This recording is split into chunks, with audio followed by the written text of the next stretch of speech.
حضرت ابو ذر رضی اللہ تعالیٰ عنہ سے روایت ہے کہ نبی اکرم صلی اللہ علیہ وسلم کے کچھ ساتھیوں نے نبی اکرم صلی اللہ علیہ وسلم سے عرض کی،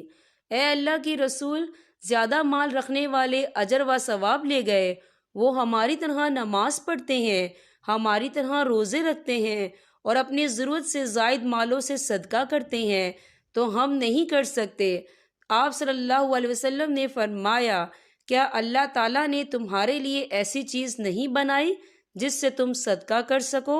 بے شک ہر دفعہ سبحان اللہ کہنا صدقہ ہے، ہر دفعہ اللہ اکبر کہنا صدقہ ہے، ہر دفعہ الحمدللہ کہنا صدقہ ہے، ہر دفعہ لا الہ الا اللہ کہنا صدقہ ہے، نیکی کی تلقین کرنا صدقہ ہے اور برائی سے روکنا صدقہ ہے، اور بیوی سے مباشرت کرتے ہوئے تمہارے عضو میں صدقہ ہے۔ صحابہ کرام نے پوچھا،